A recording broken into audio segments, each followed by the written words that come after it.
So the final piece is, since all these problems exist and many of them may always exist, should we be optimistic or pessimistic about solving this? I choose to be optimistic. And of course, the main reason for that is that why choose to be pessimistic when you can choose to be optimistic and actually be part of the solution, try to help get to that better future and try to solve the problems that exist today. I mean, even if it's just me recording this video and helping people get a better understanding of money and the challenges that exist and how crypto is trying to solve it, Bitcoin and eCash, even if that's all I'm doing, it's something, right? It's getting people to be familiar with it so more people might use it. Maybe it takes off. Does that benefit me? Of course, because I hold some cryptocurrency. So of course it would benefit me if the price went up. But that might take a long time, and that's not the point. The point is that we have a better monetary system, that people all over the world are able to track, to transact instantaneously, that people aren't at the mercy of their government printing money in an unlimited fashion and them losing the value of their labor in months or years. We don't want that to happen. These are things that we could solve for. And so I choose to be optimistic because I choose to believe that the mission of better money is noble, that trying to make the system better is noble through trying to address these issues in ways that are not just superior intellectually because they're better systems, right? They work better, or pragmatically might be a better word for that, but that they also are arguably better ethically, right? In terms of because they lead to better outcomes for everybody, or as many people as possible, and so that makes it a good thing to strive to do. Now, personally, this is my personal experience with money. So, I mean, I was obviously frustrated, like everyone else was, with different elements of money. Like, why won't my taxi cab take credit cards? It's because they got charged 3 to 6%, and they didn't get paid. Back when I was doing that often, I'd hear that they wouldn't get paid for like 2 weeks. But if they had cash in hand, they get it instantaneously.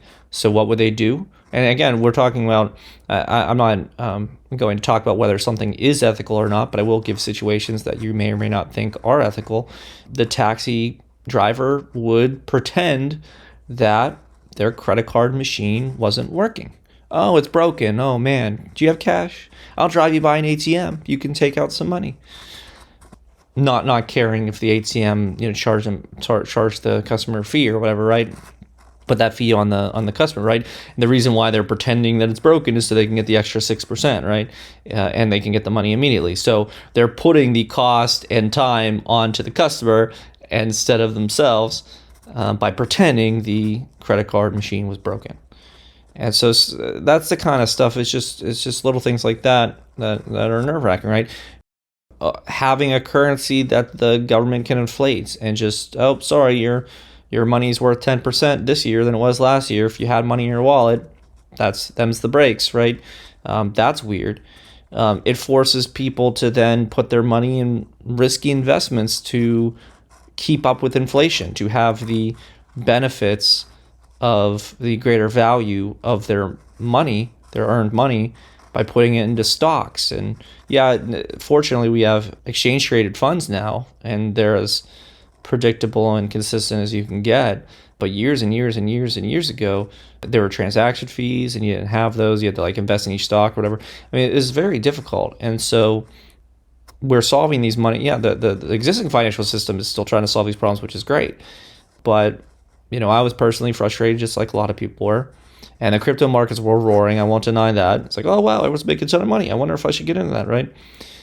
And yeah, so there's money plus frustration with money that usually cause people, at least to date, to be frustrated with the system.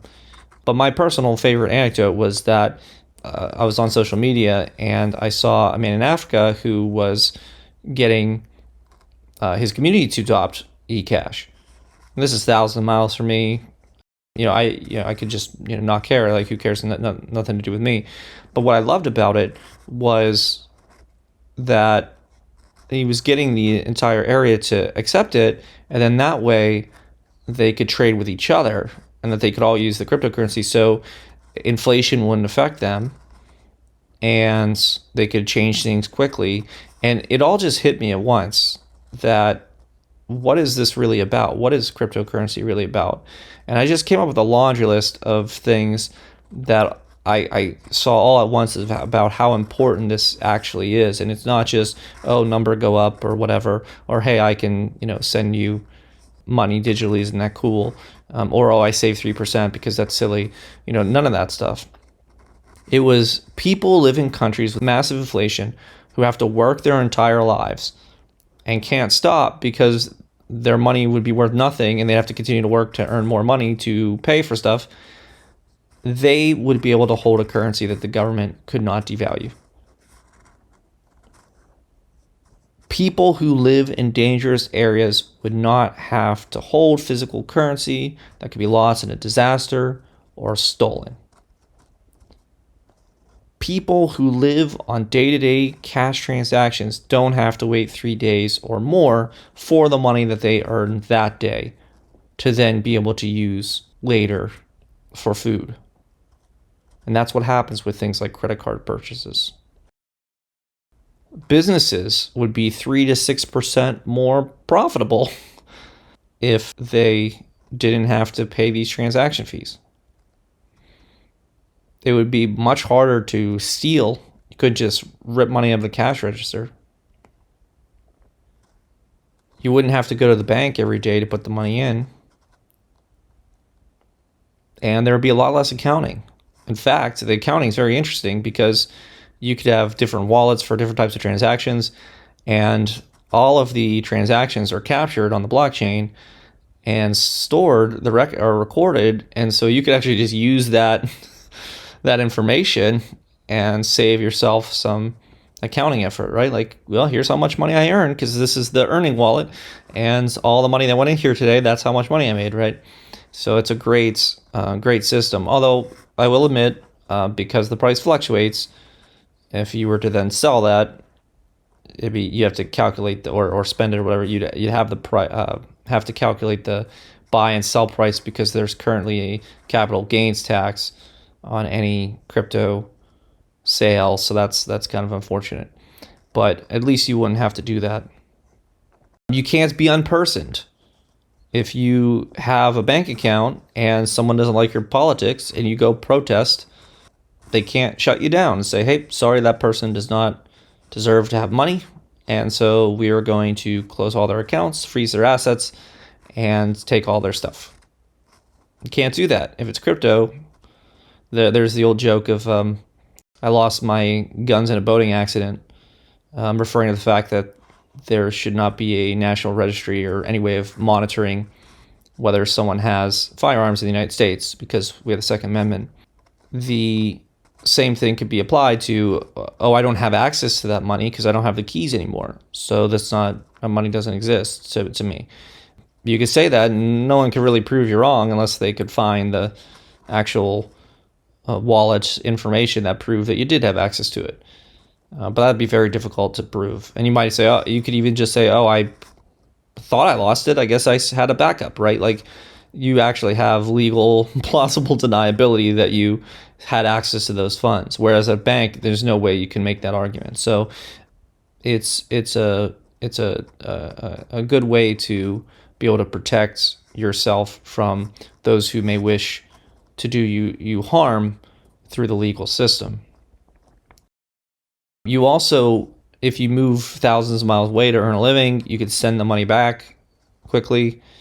You don't have to pay for those, I don't want to name any names, but those money wiring type services. So get money back to your family, and you don't have to worry that the money you're getting is legitimate. And with the 3-second confirmation time, you don't even have to worry that it'll be charged back or anything of that nature. So it's legitimate and you have it. Done. You don't have to worry that banks would go out of business and pause your withdrawals, preventing you from having money. Even the FDIC insurance takes a while to actually refund your money, and so you would be stuck if there was a run on a bank. And most importantly, people can and will have the most convenient, frictionless experience exchanging goods and services that has ever existed.